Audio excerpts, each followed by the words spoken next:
White Sox team can have a really decent season in a really bad division. That's what you guys have to remember. It's a really bad division. It is. That's what you just said is one of the most insanely idiotic things I have ever heard. At no point in your rambling, incoherent response were you even close to anything that could be considered a rational thought. You have your scab-eating OC holding you back, calling two of the same screenplays in a row during one game, and having you throw two passes, which I was corrected by, one pass in the fourth quarter of a game you were the best player in. Fight me! A bullshit? A bullshit? A bullshit. Bullshit. a good organization would do, but this is the Bears, not a good organization. So they're going to keep Ryan Poles. Why?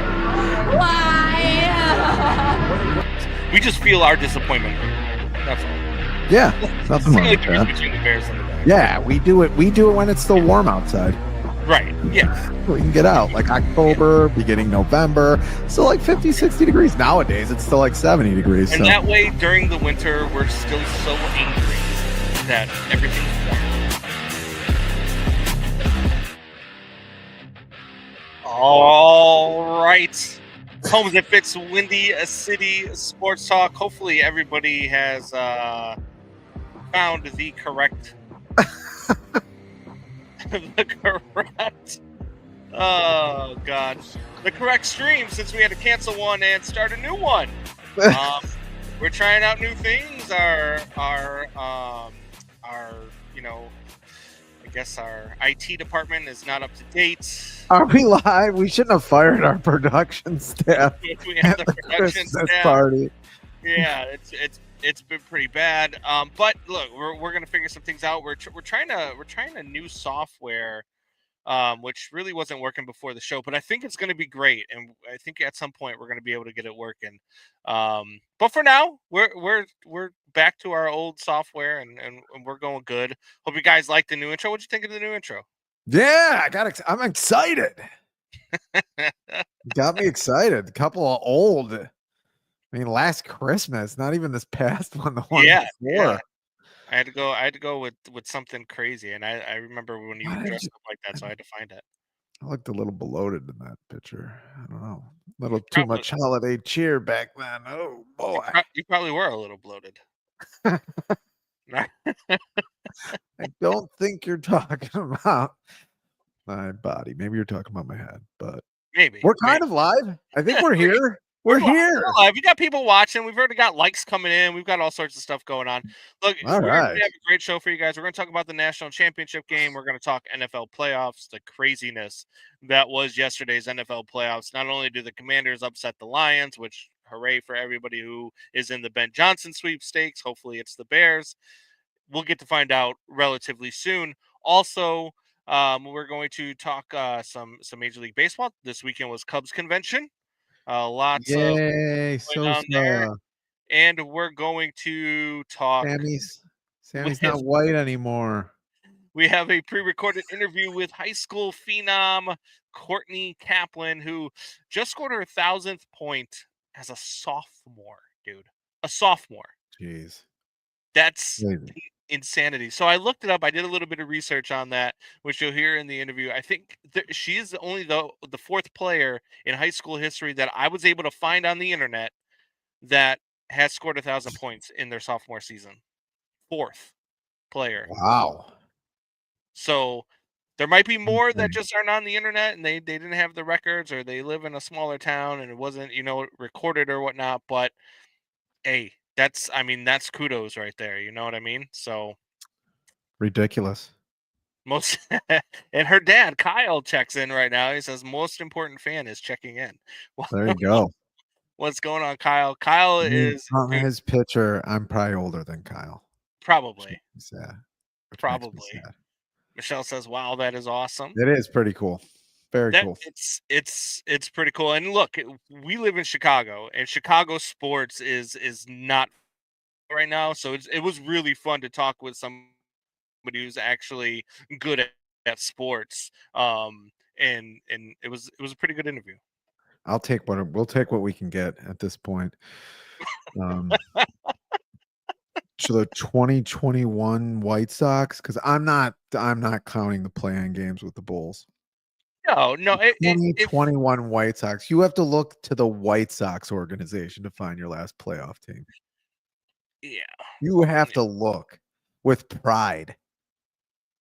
You're kind of a White Sox fan. Now let's talk about Cubs convention, or should we start about the games last night? Maybe that should be top of mind. You know what? Let's talk about a good team first. Before we get all disparaged and talking about our teams that suck, let's talk about a team that's in the national championship game. Kansas City Chiefs. What? Oh, okay. Let's talk about the Notre Dame Fighting Irish taking on the Ohio State Buckeyes, in which nobody is giving Notre Dame a look in this game, which I actually prefer. People are going to say that my take is because I'm a Notre Dame fan and because I'm a homer and blah blah blah blah blah. I get all that, but I promise you that I'm not going out on national radio and saying the things that I'm about to say here as well if I don't believe that they're true. And it's not. It has nothing to do. If Notre Dame was going to lose, I would tell you they're going to lose. As a matter of fact, I picked them to lose to Texas in the national title game. I just think Ohio State's not as good as Notre Dame, and I think Ohio State is more beatable than a Texas team was when it comes to this Notre Dame team because of the style that they play. I trust Marcus Freeman to outcoach Ryan Day 7 days a week. Like I trust Notre Dame's defense to disguise their rushes. I trust Notre Dame's secondary to be able to contain Ohio State's wide receivers. I think Notre Dame is going to perform really well in this. I think Notre Dame minus 8.5 is a slap in the face. It opened up at minus 9.5, which was an even bigger slap in the face for a Notre Dame team. I think Notre Dame wins this game outright. I really do. I trust everything about this Notre Dame team, and it's not something that I've always been able to say. I mean, when you look even back in 2012 when they were going to the national championship game against Alabama, I would have never picked Notre Dame in that game. That game was always going to be Alabama. This is a different college football landscape. This is a different Notre Dame team, and there's something about what is going on in South Bend, what is going on with Marcus Freeman, that I just don't think is going to end anytime soon. And I think that they beat Ohio State. What about you? Yeah, I mean, I don't see. I mean, sports are so weird. Especially sports media. Like everybody's in love with Ohio State when they were, talking about them when they played Michigan, right after they played Michigan, talking about them, and, possibly facing Oregon. And it's just weird. And they didn't even, it's not like they dominated a Texas team that almost lost to ASU or should have probably lost to Arizona State a week before. I mean, that game, Arizona State had in hand. And they almost they could have lost to Texas very easily. I don't know why everybody's so high on Ohio State. I mean, yes, they're a talented team, but I don't see CJ Stroud isn't their quarterback. Justin Fields isn't their quarterback. Heck, Craig Krenzel isn't even their quarterback. I don't see, they're not like a world beater, like you said. They're not like one of those Alabama teams where it's just like, all right, they got the best defensive line, the best offensive line. They got like 8 pros who could be on a bunch of different NFL teams right damn now. They probably beat a couple NFL teams. I don't see that. That's what was so great about this year is there was no dominant team. And I'll tell you, college football has got to be kicking themselves for not doing a playoff like this years ago. When it just comes to raw numbers, TV numbers, the money they must be raking in and are going to rake in for future games. When they negotiate their TV contracts again, they're going to be coming with something because this has been a success. I mean, wouldn't you agree? No. Marketing wise, TV wise, eyeballs on the game. This has been great. And again, I'll say the same thing I said when the Penn State happened. If you have a good defense and you can run the ball, it's very hard to blow you out. That means you're in any game. A couple plays go your way. You get a long field goal from a bad field goal unit. You get, like you get a stupid across your body pass to the middle of the field by a quarterback, which let's just slow down. I mean, State game. We didn't talk about it last week, but you just don't do that. I mean, that's country dumb. But in Notre Dame, they did. It was a great catch. I forgot who intercepted the ball, but it was a great interception. And then they go on to win. But a couple things go your way, you win. I mean, it doesn't matter really which team in college they play. I think they have a chance to beat anybody because they can run the ball and because and it's college football. If you're just waiting for the other team to make a mistake, that's probably that's a safe bet. They're going to do something stupid. I mean, they're filled with hormones. I mean, these guys what kind of decisions are they making when they're drunk? I'm just saying, what grenades are they falling on? Shout out to my guy Tim Helms, who says it's going to be a low-scoring game. I mean, I agree. I think it's going to be a low-scoring game, and if it's a low-scoring game, I think that even favors Notre Dame. I went on. Yeah, what game? Sorry, what game has Notre Dame played where they haven't forced the other team to play their game? Which game have they played since Northern? And even Northern Illinois was a low-scoring game. I mean. And not only that, but name me a time since his first season, since Marcus Freeman's first season, when they've lost a game by more than 2 touchdowns, or they've lost a game by more than 10 points. They've only lost 1-score games since the beginning of last year. I think that if there is going to be a team that blows out another team in this game, it's going to end up being Notre Dame finding a way to run away with this thing. I don't think it's going to be the other way around. And you can say, oh, well, look at you. You're wearing the Notre Dame hat. You've got the Notre Dame jersey on. Of course you're going to pick Notre Dame. No, if Notre Dame was going to, I'm a Chicago sports fan. If my team sucks, I'm going to tell you they suck. If you've watched any part of this show, you know that I will be okay with telling you they're not going to win this game. They're going to win this game. I have this is the first time I've had a team in a championship where I'm not worried about losing this game. Whoa. I don't know what just happened. That is a little much. I mean, I can't say that I'm worried that they'll lose. I mean, I'm not a total fan. I tried to look for anything with Notre Dame. Money on Ohio State. Anything with Notre Dame. I tried to look for anything with Notre Dame on it. I don't have anything left. I must have thrown everything out. I think I might have a sweater somewhere that says Irish on it. That was bought for me because they thought they got it for me because I'm Irish. And they didn't even know it was a Notre Dame sweater. So I'm not really a Notre Dame fan. I'm sort of a lazy Notre Dame fan, if anything, at most. But I'd be a little worried. I mean, Ohio State is good. I'm just saying that it's very hard not to have this team force you to play their game with that offensive line. Yeah, the defensive line is a little banged up, but they played well. Riley Leonard. I don't know if you saw. Did you see the interview with Riley Leonard after the game?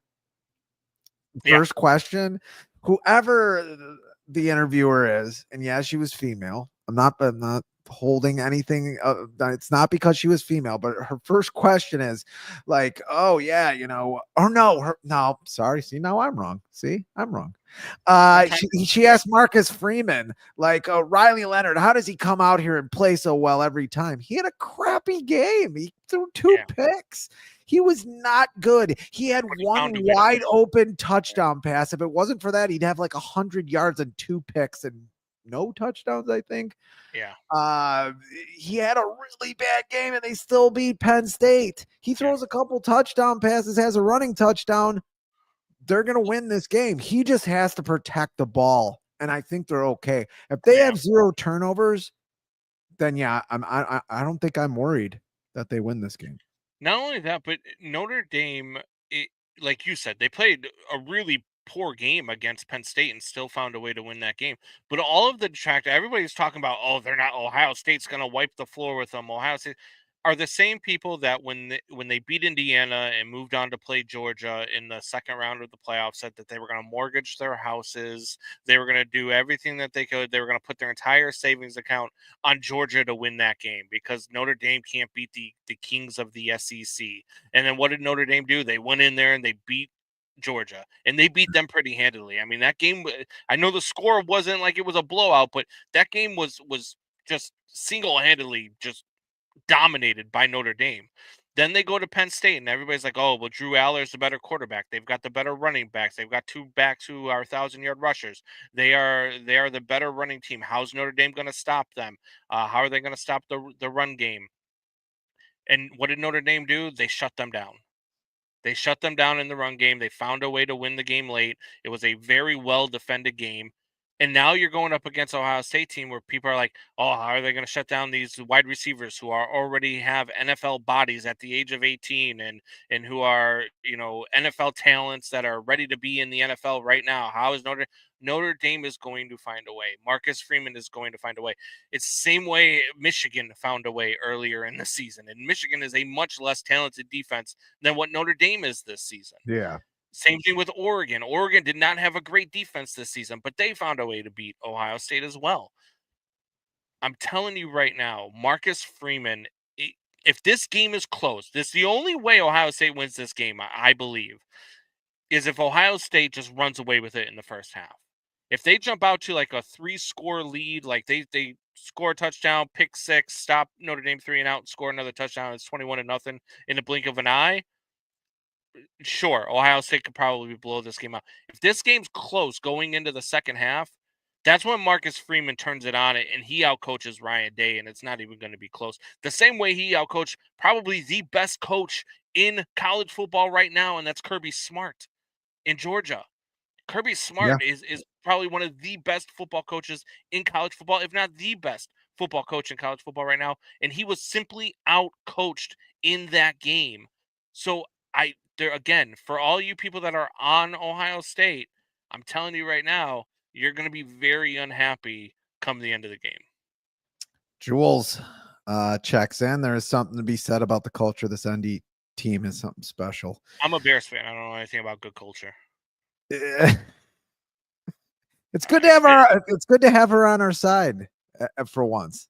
It's good to see she's still talking to us after we were right about the Packers losing in the first round of the playoffs last week. J-Love, have fun with that. Have fun with a top 17 quarterback in this league. Have fun winning a Super Bowl with a top 16 quarterback. Ooh, she's right though. She's right though. We have to give her a prop. She's right about the Notre Dame team. This Notre Dame team is something special.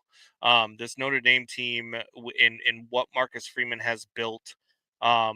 With the Irish, it's just different, man. It's not what it was 5 years ago. It's not what it was back in 2012. I don't foresee, any stories coming out about Riley Leonard's girlfriend who wasn't real at any point. I actually believe that the culture that they've built and the things that Marcus Freeman has done, I think are far beyond anything else. Holy cow, Doubting Thomas. Gonna get kicked off of YouTube just with his moniker. He's gonna get kicked off of YouTube. What are you doing?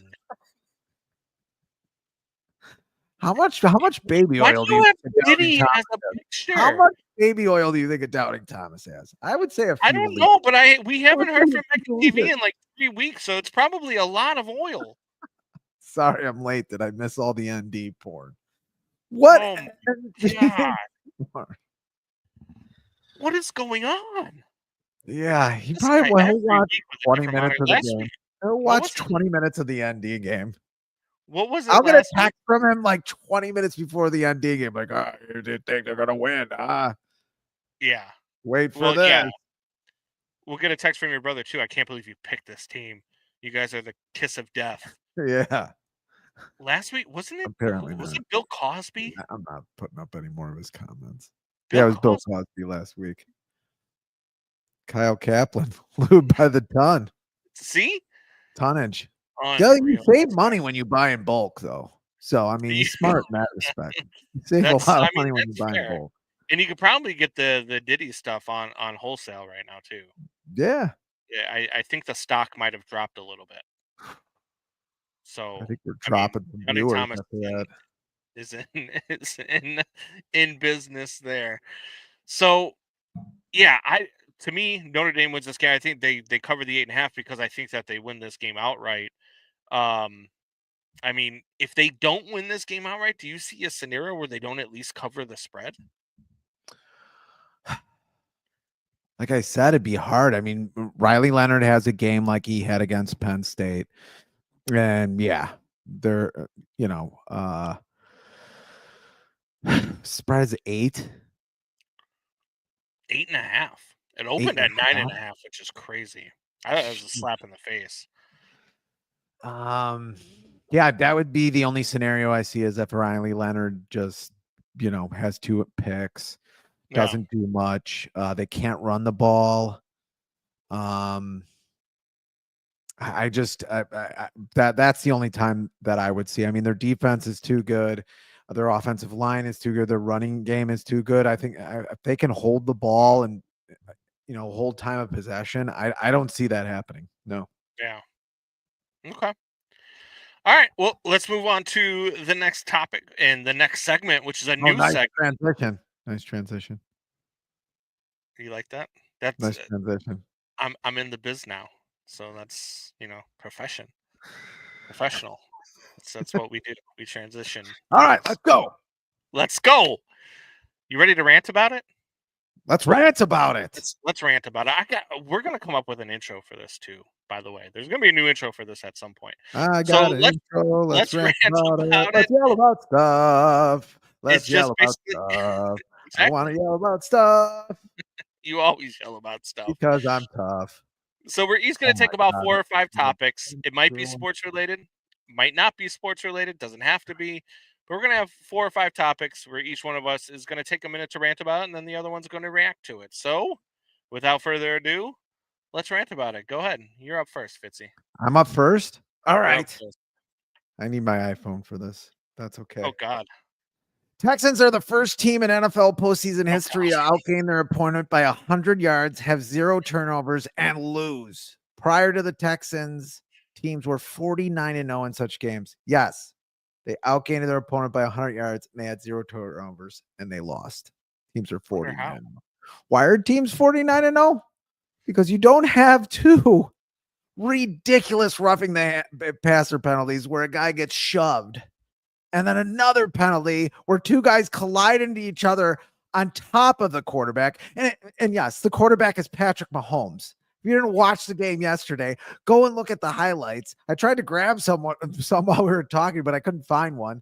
But Patrick Mahomes, literally guys collide into each other on top of him, and it's a flag for roughing the passer. I don't get it. And moreover, I think we're all using glasses watching these games like it's 15, 20 years ago. That is not the NFL anymore.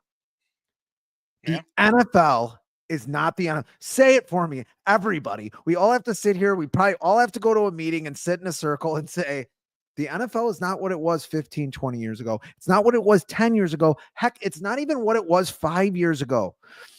The next game, Jaden Daniels, almost throws a touchdown pass. It was close to a touchdown. I forgot. I think it was he threw it to McLaren.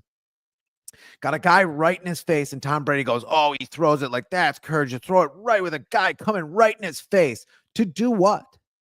The guy shoved him. What was he doing? Like lightly. Right. The guy was right in his face. He's gonna climb. It's like he's not gonna clobber him. Maybe when you were 25 years old, Tom Brady. Do we have a problem here? Do we have a problem here? I thought we were doing a segment.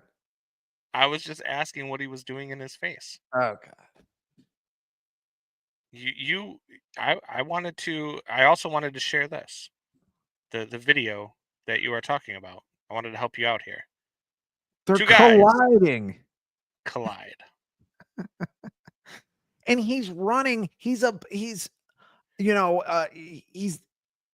in the backfield anymore. I don't know why I can't talk all of a sudden, but he's not in the backfield anymore. He's not. He's ahead of the line of scrimmage. And he's running around and running sideways. I wish you had the Troy Aikman. What he said, like, oh my God, or what did he say? Oh, come on. God. Yeah. No, he said, come on. Oh, come on. He's like dancing around. There was a play earlier this year. Kansas City wins the game where he's like, am I going to go out? Am I going to stay in? And the linebacker has no idea what to do. And he just runs past the linebacker because if the linebacker touched him, it would have been a flag anyway. So the linebacker's like, you can see him trying to decide in his head. And it's just like, they just won the game because of that. They just won the game because of that. You got 2 plays. That's 2 plays. And they're like, well, the Texans, it would have been 10 points. And that was the deficit. But the Texans probably still would have lost. Well, what if the Texans get the ball back and score? That's not just 10 points. It's whatever points that the Texans were going to score. Like, I mean, as it gets down, it aggravates the hell out of me. What are we playing here? Because if we're going to play flag football, let's just play flag football. This is happening in way too many sports where we're halfway in one thing and halfway in the other. When it comes to baseball and all the dumb new rules other than the pitch clock. When it comes to basketball, and does everybody have to shoot a half court shot now? Like, basketball has gotten boring. It's like we have a bunch of robots. How many rants are you doing in this one rant? Yeah, I'm taking a lot of time here. You went from football to basketball, and now you're gonna start ranting about basketball. What's next? You gonna rant about the Red Sox too? I'm done. Look, no, I'm with you though. Like that, the officiating in yesterday's game, and I'm not one of the I hate blaming officials for losing games because I think that bad calls over time will even themselves out. But when it comes to the Kansas City Chiefs, and when it comes to that game yesterday, the Kansas City Chiefs got their asses kicked all over the field. Every statistical category was in favor of Houston. Every single one of them, except for the score. And the reason why the score was the way that it was because of the calls by the referees extending drives for the Kansas City Chiefs that allowed points to go on the board. So, I mean, it's...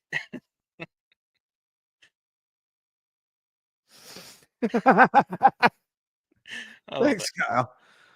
So yeah, you've obviously never watched their show. I agree. It's definitely one of those that's definitely got to change. All right, so let's rant about it. I'm gonna go away from sports here because I drive from the south side of Chicago to downtown Chicago every single day. Thomas did say Mahomes tried to flop after those 2 calls. He did. He tried that play you were talking about yesterday too, where he like slows down before he's going out of bounds, just as he's going out of bounds, and then he gets pushed out of bounds, and then he flopped like crazy trying to get the call. It's stupid, but it's because he knows he's going to get the call. No, it's because the NFL is basketball with traveling now. But go on. That's fair. So I drive from south side of Chicago to downtown, and without traffic, it's about a 20-minute drive. But at 3 o'clock in the afternoon, 2 o'clock in the afternoon on Monday through Friday in Chicago, it takes about an hour to get down there. And the reason why it takes an hour to get down there is because people don't know how to drive.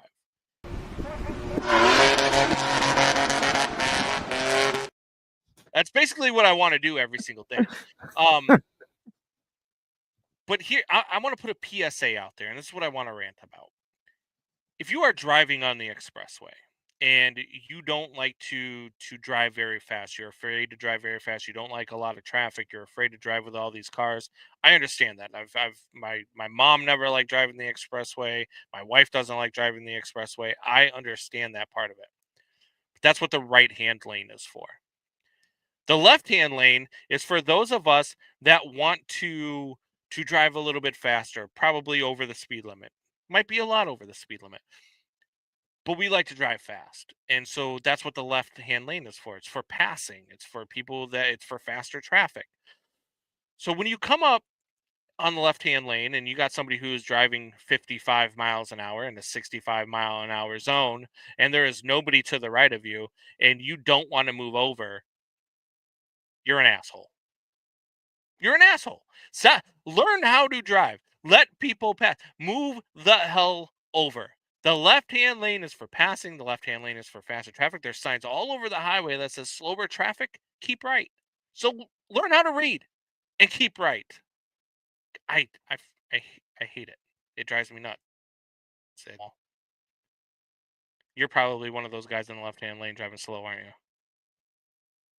you? You're muted. You rookie. You are muted. I was muted. I had a burp. Anyway, time doing a podcast. Unreal. Here we go. Meanwhile, I got my wife over here in the background throwing things up in the air. I don't know if it's me, but you seem pixelated right now, and I can't be happier that you're pixelated. You look better pixelated. It's good for you. Oh, Bucks joined the squad. Yeah, no, I drive home from work from downtown 2 to 3 days a week. It's ridiculous. There's people that actually slow down because the sun came out. You know, when you take that one turn, I think when you're coming back from that Jane Byrne turn or whatever the hell it's called, and you're making that turn, and the sun shining down, people actually slow down for that because of the sun shining. Put on some sunglasses, put your visor up. Like, what the hell? It's 20. Let the Tesla that you have drive itself. Driver's ed with Combs. Jules new. Yeah. I like this. One. Yeah. I like this one from. You should do the show while you're driving around. Oh my God. We should do the show while we're driving. That's it. Left lane is for room, right lane is for putt. We should do the show while we're driving one day. That's probably not a good idea. It's probably. I mean, that's probably worse than texting while you're on the phone while you're driving as well. That's another thing that drives me nuts. When somebody's driving slow in the right-hand lane, and it's because they're leaned back and they're on their phone text. It makes me want to just clip their car and make them flip. Like a cop? It's weird. The fantasies you're having, that's okay. You could say you want to clip a car and maybe possibly kill somebody, and they could be in their car with their family, but we can't do the show while we're driving. That's where you draw the line. It's okay to kill innocent lives. It's like I'm a Hall of Fame voter where I'll vote for guys like Ty Cobb, but I won't vote for guys who use steroids. Doubting Thomas can't have P. Diddy for his moniker this week, but you want to kill a family full of people. Home's internet. It's not. Look, I promise you, because I have not been pixelated once on my side. The guy who actually works in sales for an internet company. You're the one that's pixelated. He's watching it on the stream. I'm pretty sure it's yours. You just make shit up. I'm not pixelated on mine, and neither are you. Are we gonna argue? Kind of. Probably the whole show, but. Kind of what we do. Show would be a hit. Show's already a hit. Yeah, what the hell? I mean, Jesus Christ. Best era of baseball. It was the best era of baseball. Steroid era was absolutely the best era. The greatest player of all time played in steroid era. Yeah, the 60s weren't. The 60s weren't. Yeah. The 50s and 60s weren't. We've been pixelated the end. Son of a. Yeah, thanks, Timmy. Woo! He looks better pixelated. We want him pixelated. Let's face it. I probably look a lot better pixelated. You're beautiful. I turn on Facebook to see the stream. I'm not pixelated. Why don't you take away some? Oh, you're looking at this. You're checking the stream now. I was checking the stream to see what it looks like. That's what you should check your urine stream to make sure your prostate is okay. Anyway, moving on. Can we move to my rant, please? Go ahead. Next rant. Son of a bitch. Oh, well, wait. Why'd you put me full? You really are a rookie. I know what I'm doing. Whatever. Here you go. Do it. Okay. Okay. So this is Cubs chairman Tom Ricketts on fans calling for Cubs to spend more. They think somehow we have all these dollars that the Dodgers have, or the Mets have, or the Yankees have, and we just keep it, which isn't true at all. What happens is we try to break even every year, and that's about it. Did you write down a rant? Wow, this is just, I wanted to get his quote right. I wanted to quote him verbatim. Since when do you prep? Up and just be pixelated and shut up. Anyway. No one believes you're not making money off this team. No one believes you're not making money off the team. The crowds are packed every day, including the roofs that you bulldoze people over for, to make money off of those too, and all the signs you put up to make the park look a lot worse. All the advertising signs you put up to make the parks look a lot worse, and it already is. And then you launched a marquee network where you're making a bundle of money on. You're the only your only regional sports network left that's making any money other than the Dodgers, the Yankees, and the Mets. Like, or maybe the Phillies and a couple other teams in there. What are you talking about? Who believes? I want to see one comment. It looks like 12 people are watching this, but I doubt it. Who thinks the Cubs are not making enough money? Who thinks the Cubs are just barely breaking even? I mean, you could look at Spot Track that last year they made $84 million, that the team made $84 million. I think they even made even more than that. It is ridiculous to think this team doesn't make that much money. To me, like, what are you doing wrong then? That's not my fault that you're not making money. Your team also has quintupled in price since you bought them. You bought them for less than $1 billion. They're worth $5 billion now, or is it $6 billion now? Over 8. They're over $8 billion now. Are you kidding me? And this guy's whining that he's not making money off this team. You could get a freaking 1% loan from just about anybody. You could take out $1 billion loan from anybody. You can get 1% from a Saudi Arabian oil baron right now. I mean, what money don't you have, dude? Are you kidding me? Are you kidding me? You want to be liquid in this America? What is this, 1923? No one is liquid. Elon Musk is the richest public person in the world, and he's not liquid. He doesn't have money. It's all in fucking stock. Like, what is he talking about? To make it make sense to me, Combs, because don't tell me you're not making any money. From the evaluation of the team alone, you're making money. That is a goddamn stock price. That's probably even better than the stock market right now. It is. Owning a sporting team is safer than being in the stock market. This guy is unbelievable. One damn quote after the other in the middle of COVID saying that he had biblical losses. How about all the mom and pop shops that had to shut down? You fucking reject. Diddy is kind of liquid.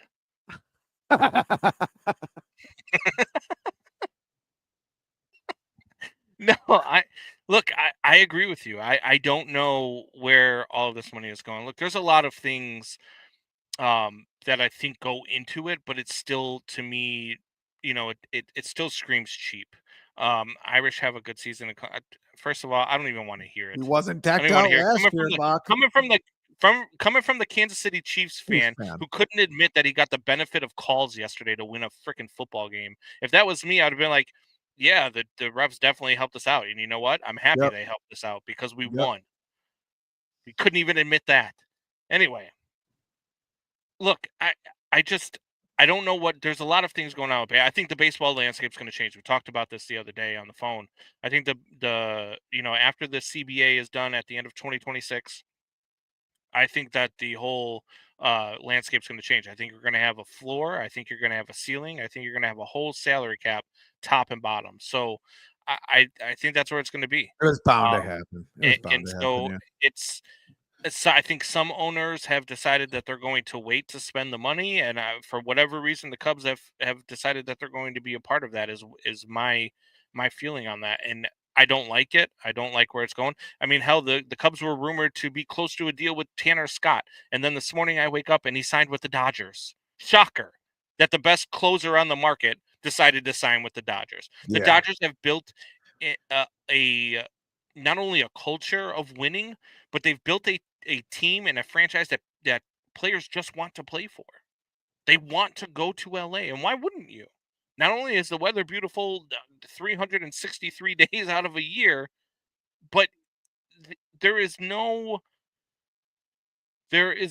reason. Like, you're talking about the money that they're going to spend. You're talking about the way that they are structuring their contracts that is beneficial to the players and all this stuff. Well, how did we get on the Dodgers? We're talking about the way teams are spending money. Yeah, but the Cubs could be spending almost as much money. I agree with you. That's what I'm saying. You gotta stop saying that they can't be in the same room as the Dodgers. Are you I'm not saying me? that they can't. That's what I'm saying. They should be. The Cubs absolutely should be where the Dodgers are at, but they're not. No, there is the Dodgers, there is the Yankees, and then there is everybody else. I could see if the Dodgers were spending 750. I mean, I know that Shohei Ohtani got a $700 million contract, but they're not spending that per year. They're not outspending people by hundreds of millions of dollars. It's like $10 million. They're outspending people by like, what the hell is going on? Like, how does this guy get to go up there and say that and not be the most hated man in Chicago? Well, I think I can answer my own question there. You got the White Sox and the Bears. Yeah, playing in the city. Well, that's a good point. Maybe I ran into a good point there. If you don't got the Cubs, if you don't got the Sox and the Bears in this city, the Cubs are probably getting ripped apart. Well, the reason why he gets away with it is because going into Cubs convention, he brings back Sammy Sosa.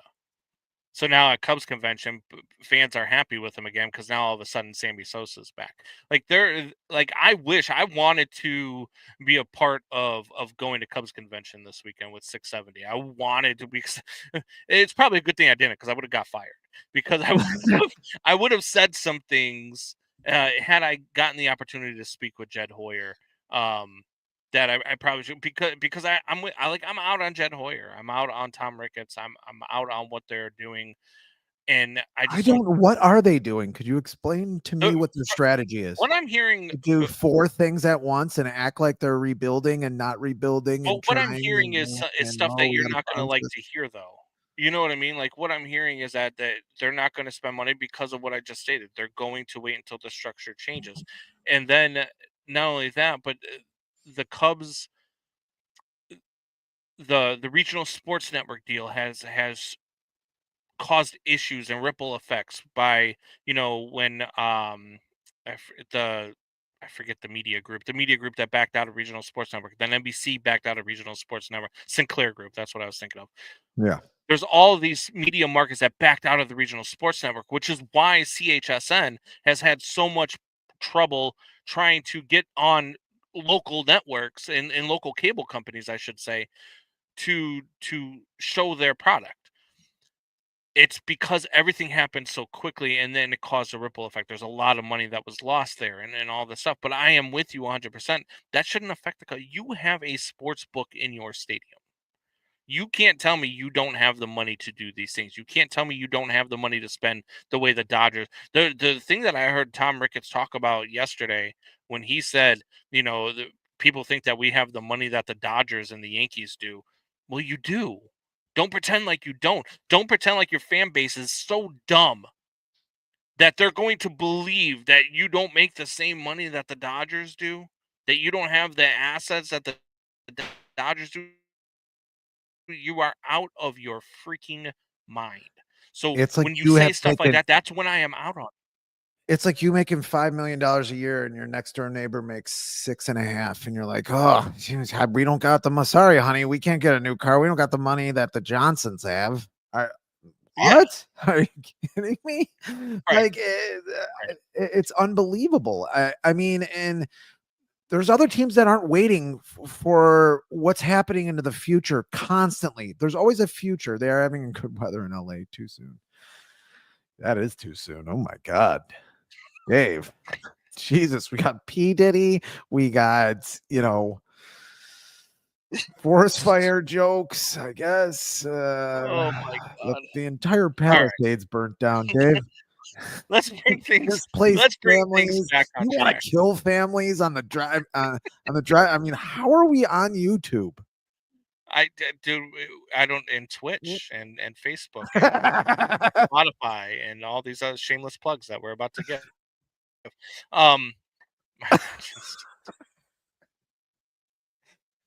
Outing Thomas and Dave, I think, are working together. My mansion is still intact. Yeah, maybe it's P. Diddy. Should we check out P. Diddy's mansion while we're here? We'll have the production staff get on. That was the first one that burnt down. That's probably the one that started the fire because they were burning the evidence. Dave, you're welcome. No, you're a sick fuck, Dave. All right. So let's transition a little bit here. Let's get to something that we teased at the beginning of the show. Kourtney Kaplan, sophomore in high school, is a phenomenal athlete, and I'm going to be talking while I try to bring up this video Oh file yeah. as well. She is a phenomenal athlete. She has already scored 1,000 points as a sophomore, and I believe they're only halfway through her sophomore season. The record for points in a single season by a female basketball player is 3,400. It's like 3,409 or something like that. So this is in reach for Kourtney Kaplan. And I had guys, Combs and Fitz, Windy City Sports.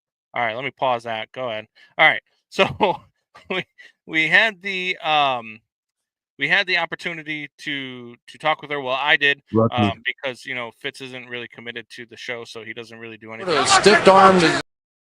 Fuck you, Murph. So I had an opportunity to talk with Kourtney. She's a phenomenal athlete. She's an even better young lady, and it was a lot of fun. So let's, without further ado, let's go ahead and actually share this now and let it play. We have a very special guest here today. Her name is Kourtney Kaplan. She is a sophomore in Franklin, New Hampshire at, I believe it's Franklin High School, I believe is the name of the high school, but we'll double check with her when we bring her on. But as a sophomore, 1,000 points in her basketball career in high school, as far as I could find, that's actually only the fourth player in high school history to score 1,000 points in their sophomore career, which is absolutely insane. But that's as far as I could find. There might be more out there that just aren't in books or in records that are online. But 4 people ever have done this. So let's bring her on. We've got Kourtney. Kourtney, how are you? Good. Good. Well, congratulations on 1,000. That's first and foremost. That's quite the accomplishment. Like, do you know how big of an accomplishment that is? Yes. Yeah. Leading up to it, like, so let's talk about that day leading up to that game. So you're approaching 1,000. You're probably going to score 1,000 points that night.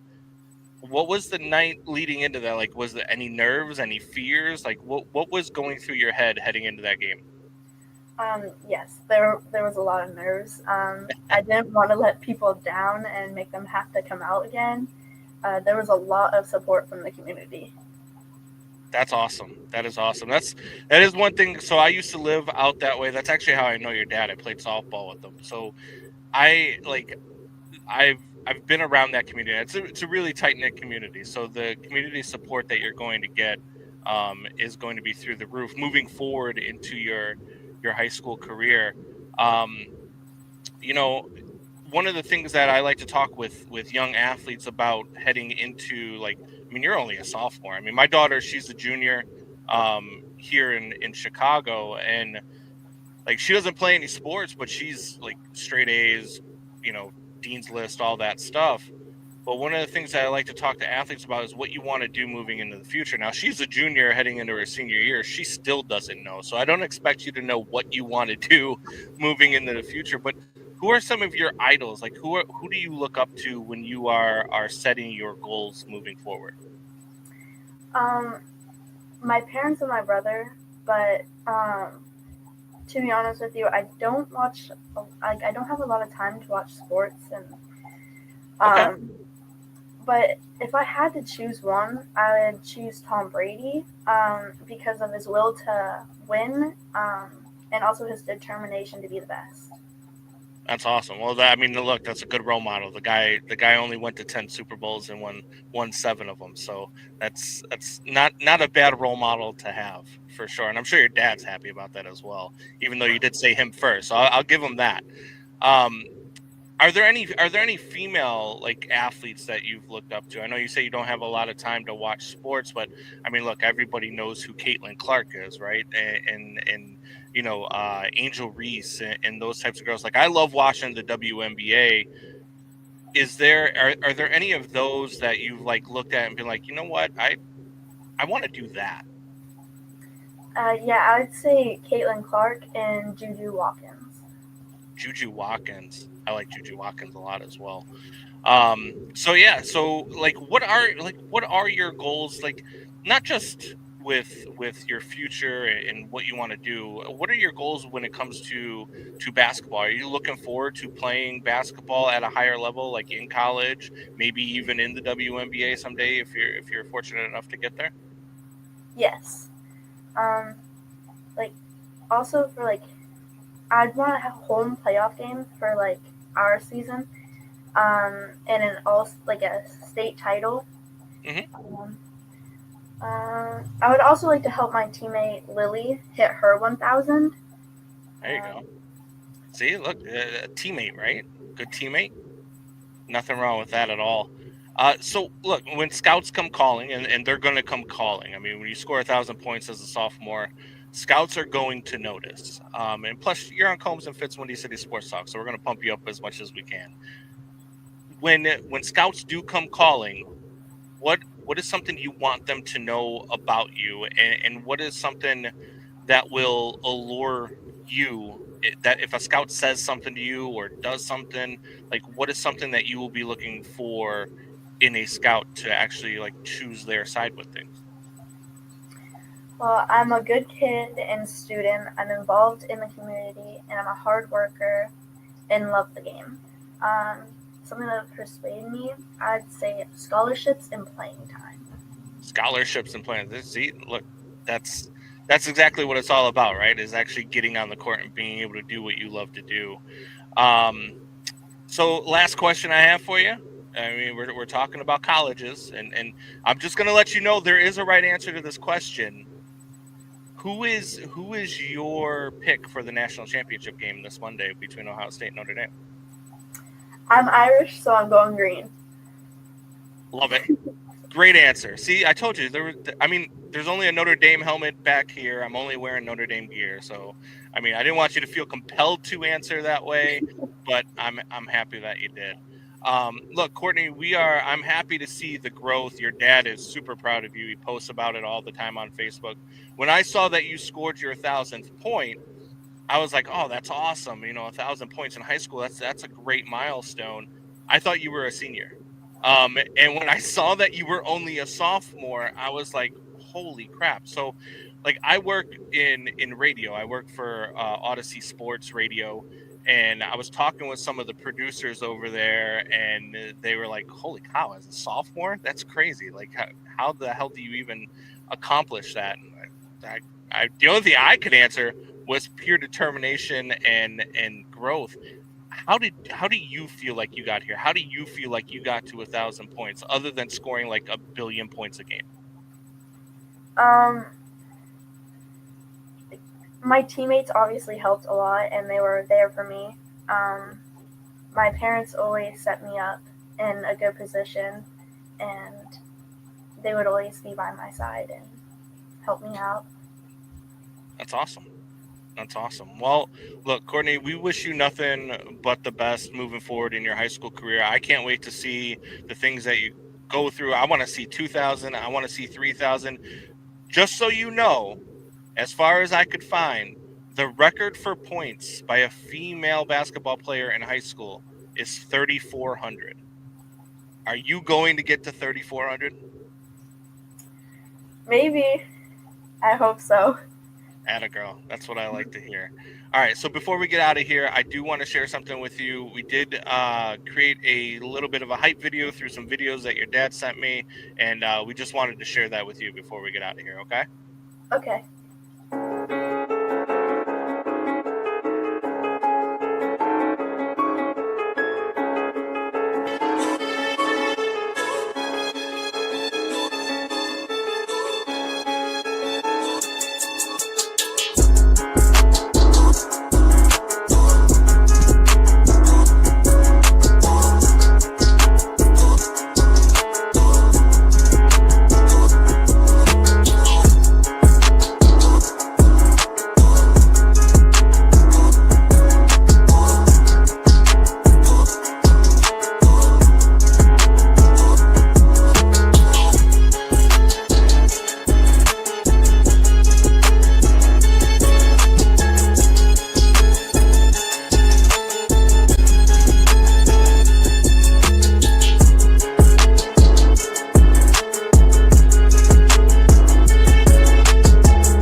Kourtney. What you think?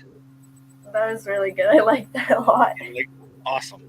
So I'll send that over to your dad too, so that you guys can have that posted up on your YouTube. So that way, the University of Notre Dame can come calling when they want you to come play for them. All right. All right, Kourtney. Thank you for joining the show. Thank you.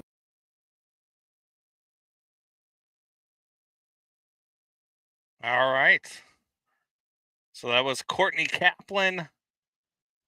What did you think of the interview, Fitz? You're muted. I can't. Good interview. The guy's a rookie. I was practicing my pronunciation.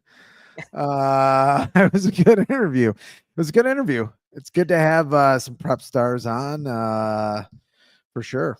I mean, It's a long road. Jesus Christ, 14. I mean, she's playing the NBA in a decade. Where am I going to be in a decade, would you think, if you had a guess? Dead. No. Probably from a heart attack of something that I say or one of Doubting Thomas's monikers. I'd look like Fitz and Trigger trying to defend me in the 90s. Look.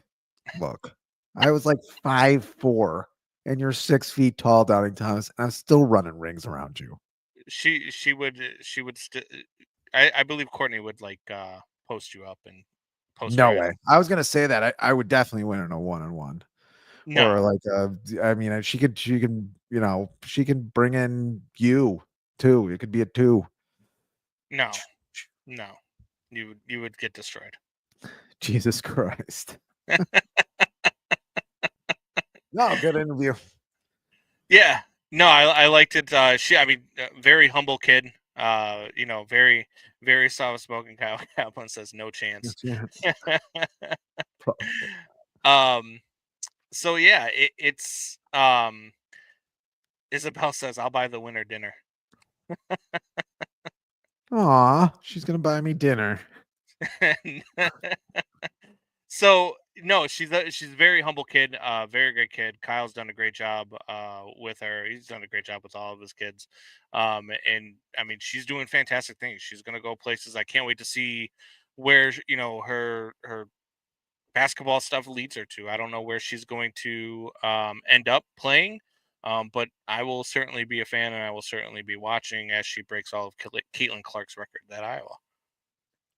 So, oh boy, are you serious? Hey, no pressure, right? I mean, he comes on Combs and Fitz as the best collegiate players of all time. You get interviewed, you've got to go be the GOAT. I mean, that's just how it goes. Like Thomas, I doubt that. See, nobody thinks you can beat her. Okay, we'll see. We'll eat your soul and I'll set it up. She'd eat your soul and I'll set it up. Well, I don't have a soul, so joke's on you. I mean, that's fair. That's fair. He really does not have a soul. Sold it to the devil a long time ago. Yeah, long time ago. All right, so that was a great interview. We'll have Kourtney on again at some point here. I want to see if she breaks the record. We'll certainly be keeping tabs on that and talking with her in the future. I want to get back a little bit to the baseball talk and what we were talking about with the Cubs before we got into the interview. And look, I don't want anybody I don't give the Cubs a pass for not spending money. I don't give them a pass for losing out on free agents to anybody, whether it's the Dodgers, whether it's the Yankees, whether it's anybody. Is there a but in this sentence? No, I don't give. Dude, I'm so out on Jed Hoyer that it's. I mean, I'm glad he's in his final year of his contract. I hope they don't re-up it. But if they find a way to make it to the playoffs, it's just one of those things. You got weirded out by the fire comments, rightfully so. Well, I'm trying to get my soul back. How do you win it back?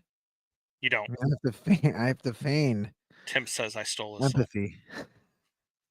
But no, I don't give them a pass. I really don't. You should be out there. You should be going after Alex Bregman. You should be going out. You should be figuring out what you're doing with all of your your minor league assets. I don't like listening to Jed Hoyer talk about how, they regret letting go of Kyle Schwarber. I don't like listening to Jed Hoyer and Tom Ricketts talk about how they don't have the same assets and the same money to spend that the Los Angeles Dodgers do. Now, look, I know the Los Angeles Dodgers are made up of ownership group is made up of a group of millionaires.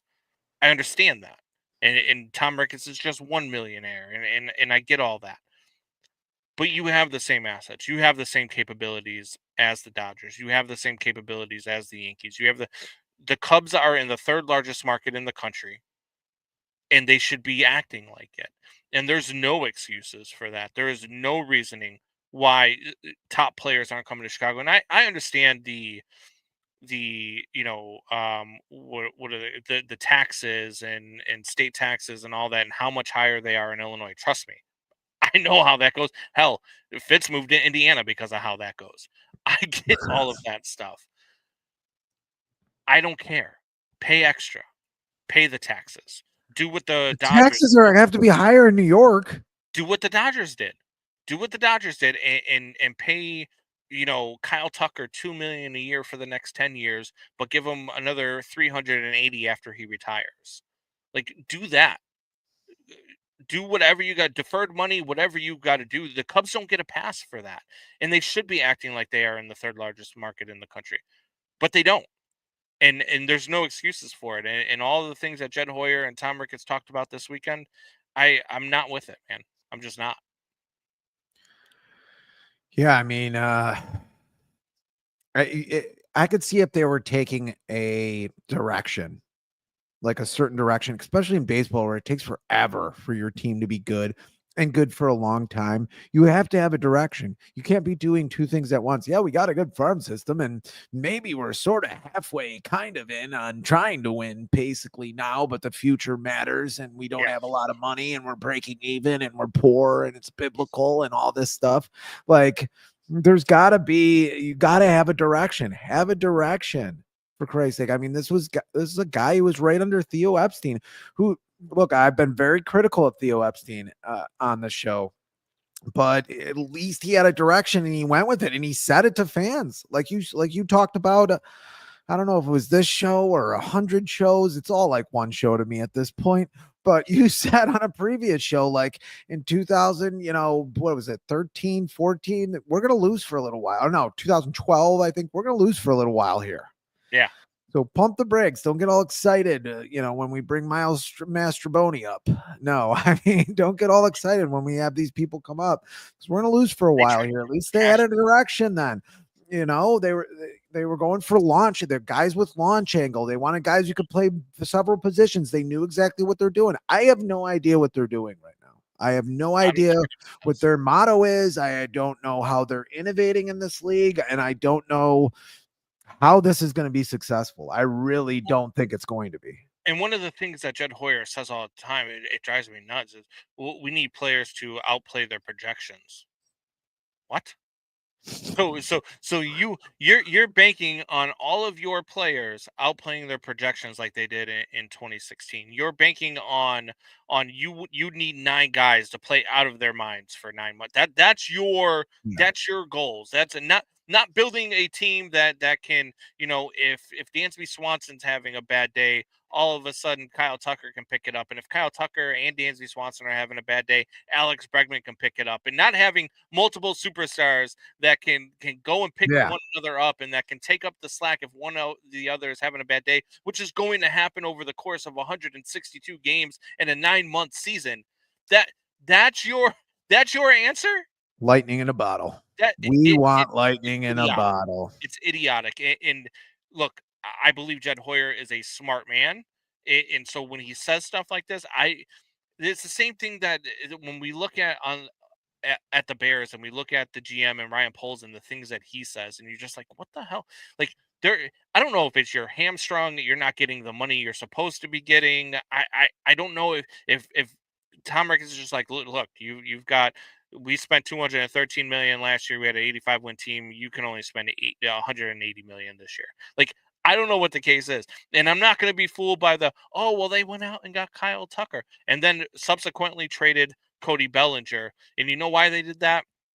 Don't be blinded. Yes. Is Kyle Tucker a better player than Cody Bellinger right now? Absolutely.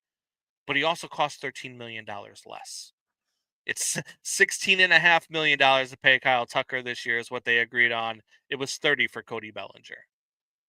And they're not going to give him an extension. They're not going to re-sign Kyle Tucker. They're just not. He's going to want that's why when at they the made very this least trade, $300 million. That's why when they made this trade, and everybody asked me, how do you feel about the trade? How do you feel about them getting Kyle Tucker? Meh. Because there has to be more to it. And if there's not more to it, they're going to be the same 83 win, 84, 85 win team that they were last year. They're not going to win this division. Somehow the Cardinals are going to get rid of all their superstars and win 102 because they are a better organization than the Chicago Cubs are. The Brewers are going to get rid of all their superstars. They're going to win 90 games because and the Reds are coming. The Reds are going to win. The Reds are coming. They got Tito now as a manager, and normally I wouldn't think that's a big deal, but he one of the best managers in baseball history in my mind. Yeah. And what are the Reds doing? What? What are the Reds doing? I said a new manager. They got a new manager. They got a great farm system. They got a lot of electric players. I mean, they're coming. They are coming. Hard? Or very hard. Yeah. Hard and fast. That's yeesh. Yeah, that's you've been talking about that a lot today. With jubilance. You've been talking about that a lot today, man. I don't know. You've been hearing it a lot. Is it the moniker? You've been hearing it a lot. It's a moniker. You've been hanging on Thomas. His damn moniker. But no, I agree with you. I think that right now, and it's crazy to me that right now the Cubs, if you look at the market, the Cubs are plus 150. They're the odds-on favorite to win the NL Central right now, and the Reds are a plus 550. My money's on the Reds. I'm going to bet that, and I'm going to bet the Reds to win this division, not the Cubs. At plus 5, oh, are you out of your mind? The Reds are the best team in this division right now. Are they not? Yeah, I mean, it's hard to say no. It's hard to say no. And with Terry Francona there, I'd never count that guy out. Yes. He's in the Sox division, for a decade, and beat the Sox out with some teams that weren't as good as the White Sox teams. And you're not doing anything. You're not doing anything to put yourself heads and tails above them. Kyle Tucker and trading Cody Bellinger did not make the Cubs that much better than what they were last year. They're a little bit better than what they were last year with Kyle Tucker in the line, because Kyle Tucker is like a 7 or 8 WAR player right now. If they add a third baseman, because you got to get rid of Paredes for him. Yep. Isak, the name you love. So I don't know. I don't know what they're doing. I don't know why they're not spending money, but they don't get a pass from me at all whatsoever. Neither do the White Sox, because they're spending like crazy. Who's giving the White Sox a pass? Is there somebody left on the planet that's giving the White Sox a pass? I kind of want to do what 50 Cent did to Ja Rule back in the day. You ever hear that when they had a beef and Ja Rule went to jail and he got out of jail and he was gonna have a comeback concert, and 50 Cent hated him. 50 Cent went and bought the first 15 rows to his concert. Nobody was in the first 15 rows at his concert. Yeah. I don't want to do that to the White Sox and the Cubs. We should they should go with Aaron Rodgers. I wish we were rich and we could just buy all the season tickets and just have them play in empty stadiums for a year. That'd be nice. Not going to happen for the Cubs. Going to happen for the White Sox. You don't need to buy any of the tickets. Sox already playing in empty stadium. Yeah. At this point, it's pretty bad. I love baseball season. I'm excited for baseball season. I am not excited for the teams here in Chicago. I'm just not. No, so maybe a couple players. If they do what Jed Hoyer hopes that they'll do and outplay the projections, sure, I'll be happy. I'm just not going to expect it to happen. No. I'm done expecting Chicago teams to be good. Let's pray for lightning in a bottle. At Rate Field. Not guaranteed rate anymore, just rate. Yeah. Sox Park. Come on. They didn't want to spend the money on the extra letters. Yeah. So now it's just Rate Field. The losses were biblical. Losses were biblical. The losses of letters. Oh, all right. So we have another segment. It's kind of like almost, oh, not really like Fitz gibberish, but it's going to be called Combs's eye test. And Combs's eye test basically is not me really ranting. Sometimes it'll be a rant, but it's me talking about something that I see, you know, happening more than what numbers say, or something that if your eyes tell you one thing, then it's something. It could be sports related, could be non-sports related, could be whatever the hell I feel like that week. So eye test, pep test, memory test, memory test. yes, exactly like that actually. Um so Pep test. unreal. Pap test. Is that never mind. I don't know. Let's not No, delve into it. You don't want to go there? Dave Lawrence says tickets will be cheap on the south side. All right. Yeah. Tickets will be cheap. Is that your eye test? Is that your eye test? Oh, no. So my eye test is about fans that don't watch a whole lot of the sport that they try to talk about, right? And you can tell when fans don't watch a whole lot about the sport because they say things that just don't make sense. And the biggest thing that I've been following lately, and the biggest thing that I've been arguing with people on social media about lately, is that the Bears drafted the wrong quarterback. And had they drafted Jaden Daniels, the Bears would be in a spot where the Washington Commanders are at. And you are out of your mind. You're an idiot if you think that that's what happened. Here's what would have happened if the Bears had drafted Jaden Daniels over Caleb Williams. The Bears would have been 5-12 this year, and the Commanders would be going to the NFC Championship with Caleb Williams. That would have been the difference. And you know why that would have been the difference? Because there is not a throw that Jaden Daniels can make that Caleb Williams can't. Jaden Daniels is a little bit better with his legs, but they can both extend plays. They can both do the things that the other person can do. I don't think that the Bears drafted the wrong quarterback. I think that they had the wrong coaching staff in place for that quarterback. I believe they had the wrong system in place. I believe they had the wrong culture. I believe they had the wrong everything other than drafting the quarterback. That was the only thing that they got right. So when you sit there and you compare what other players are doing, I don't care if you go back all the way back to, was it 2017 or 2016, whichever draft that was, where they passed on Patrick Mahomes and they passed on Deshaun Watson and they drafted Mitchell Trubisky. Had they drafted Deshaun Watson, had they drafted Patrick Mahomes, those guys would have had the same fate that Mitch Trubisky had. Those guys would have been in the same boat Mitch Trubisky was in, because that's just what the Bears organization does. Same thing if you look at other organizations. Look at Sam Darnold. Look at where he was at with the Jets. And I know that they lost in the playoffs this year against the Rams. But Sam Darnold was 14-2 this year, or 14-3 this year as a starting quarterback. 14-3 with a better coaching staff, with a better supporting system around him, with a better offensive coordinator, with better play calling. All of those things combined. In the NFL, more than any other sport, coaching matters. And we've said that before on the show. My guy Ryan Fitz has said it a bunch. Blocking. Blocking Left definitely tackle. helps as well. Left Blocking tackle definitely helps as well. Except for the fact that this, I believe it was 2 playoff quarterbacks who were the second and third most sacked quarterbacks in the league this year behind Caleb Williams, but they were in the playoffs.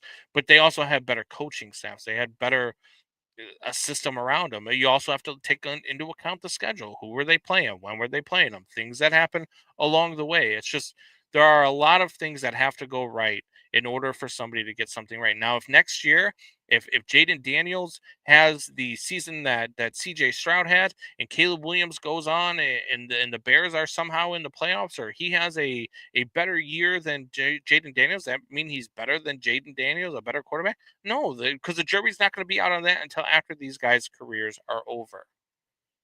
It's not going to flip-flop. It's not going to change. It just means that they are in different situations, different schedules, different coaching staffs, different styles, different everything. So, no, at no point do I think that if the Bears drafted Jaden Daniels, would they have been a playoff team? No, at no point do I think that if they would have drafted Jaden Daniels, would they have had a better record than 5-12?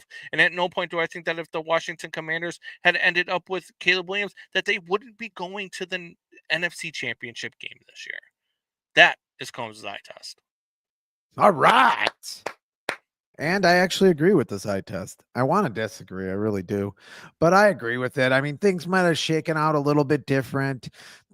He definitely does look a little bit more slick. But I mean, that's what I thought of him out of college. He looks a little bit calmer than Caleb Williams has looked. But who knows what Jaden Daniels would have looked like with this offensive line and with Shane Waldron's dumbass doing, option plays on the 1 yard line, with nobody blocking. Right.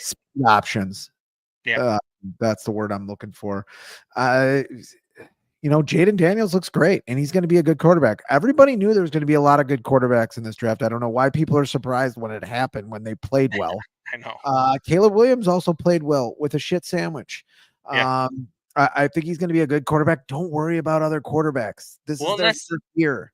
That's the other thing too, right? Like, the Commanders aren't winning a Super Bowl, so this is their first year. Who knows what happens with the Commanders next year? Look what's happening with CJ Stroud this year. A couple of key injuries, and Jaden Daniels can look like CJ Stroud next year. I mean, CJ Stroud did not have a great year this year. I wouldn't call it a sophomore slump, but we talked about he had 11 picks this year.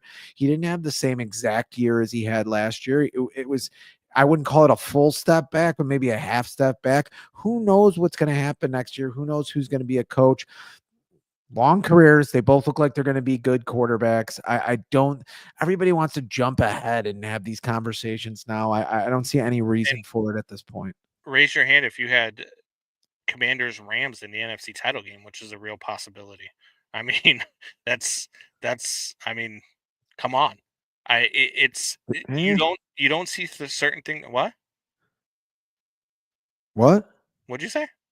Huh? Huh? I don't know. Matthew Stafford's pretty good. I didn't have him winning. I didn't even have him winning that game. Oh, I had him winning that game. I had them. No, I didn't. I don't know why I went against them, but I didn't. So yeah, and I actually had the Rams in the NFC title game. I did not have Washington in the NFC title game. I did not see that coming. No.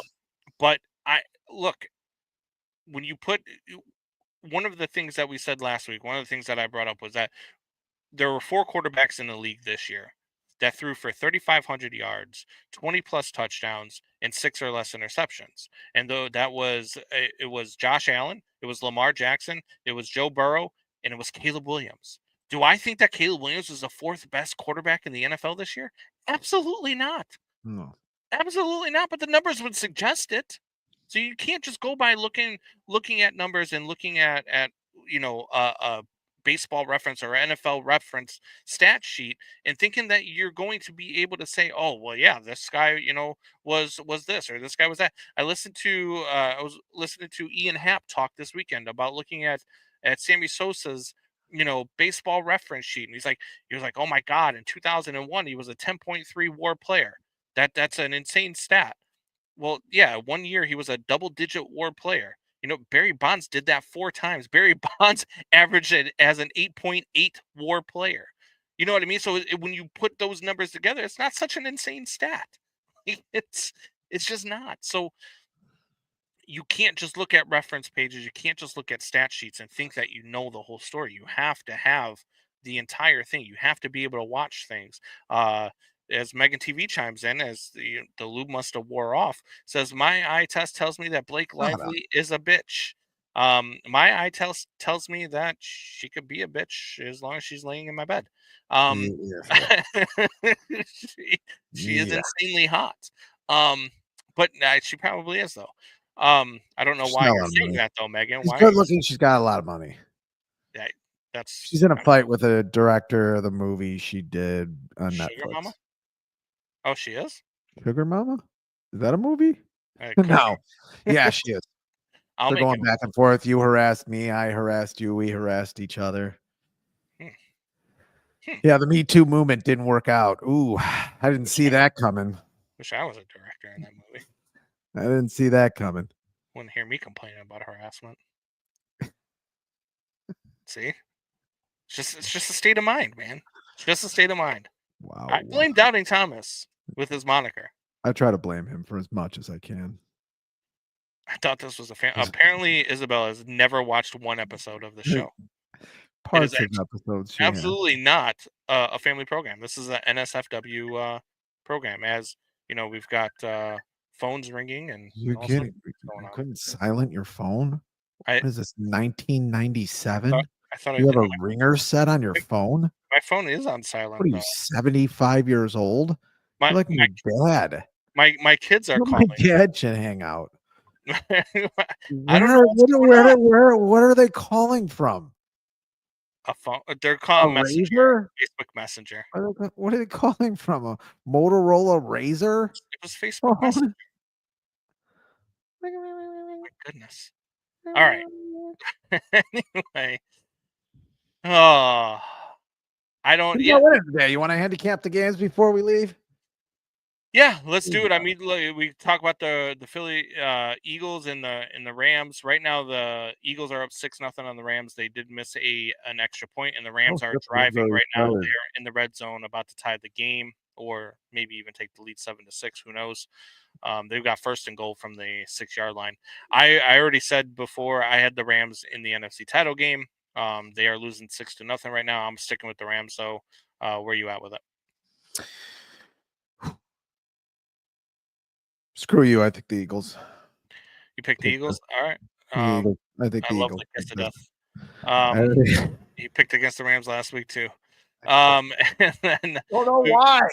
We've got Buffalo and we've got the Ravens. They are in Buffalo tonight. It's going to be 23 degrees and snowy. I looked up on Friday. I was looking up different stats for cold weather. Josh Allen is 9-1 in games that are 32 degrees and below. But Lamar Jackson is 3-1 in games that are 32 degrees and below. However, this will be the coldest game that Lamar Jackson has ever played in the NFL. So there is that thought of it. I think either way, I have Buffalo winning the Super Bowl. So I'm sticking with Buffalo. I think Josh Allen is going to have a fantastic game. I think it's going to be a well defense game. I think it's going to be a low scoring game.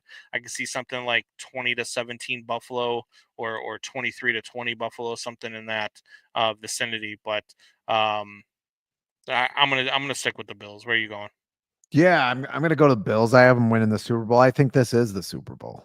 Yeah, I think this is the best two teams in the league. I mean, with Detroit being out, I thought Detroit's defense was better than that. Oh my God. Yeah. That was ugly. But yeah, I mean, I think this is going to be the game of the year. I think it's going to be a tough game, but I think the Bills take it. And yeah, I think they win the Super Bowl. So Commanders are going to the Super Bowl, by the way. Here we go. I'm just telling you. I think the Rams win this game. I love Sean McVay. The Rams just look, or the Commanders just look so as good. As much as Blake Lively, what they did, you had the same tone in your voice when you were talking about Blake Lively as when you talk about Sean McVay. I mean, Sean it's a little McVay weird. Is sexy. It's a little weird. I mean, as a Bears Look fan, at that hair. He's got good hair. Not only that, but as a Bears fan, I mean that coaching style. Oh God. Eye test, pep test, memory test, memory. But yeah, no, it's going to be interesting. The extra point from the Rams is good, so they are up 7-6. So yeah, no, man, it's a great show. It was a lot of fun. I do think that the Commanders are going to the Super Bowl, though. I think that they win, even if they have to come into Philly. I'm going to say no. No? All right. Nope. All right. And we both believe the winner of the Bills-Ravens game tonight goes to the Super Bowl. Yeah. Okay. Yeah, that goes without saying. Yeah, the Chiefs just aren't. I mean, unless the Chiefs have the same reffing. Well, they're going to have the same reffing, but I don't think it'll really matter this time as much. I hope. I just don't think the Chiefs. It almost didn't matter yesterday. Yeah. A couple mistakes by Houston. So, all right, man, you ready to get the hell out of here? Let's do it. How ready are you to get the hell out of here? Are you looking for some media things, some pre-production, like? Southside, stand up. God, here we go. You have no life. All right, so we're gonna get the hell out of here. Next week, I don't know. It won't be the same bat time because Fitz can't commit to a time. But it will be the same bat channel. Me? What the hell? I gotta work the Chicago State game. I gotta work the Chicago State game. The Chicago isn't a That state. was yesterday. That wasn't even That today. was a Chicago State game, bro. Didn't even work yet. At any rate, same bat channel next week. We will see you guys. Till next time, tell your friends, tell your neighbors, tell your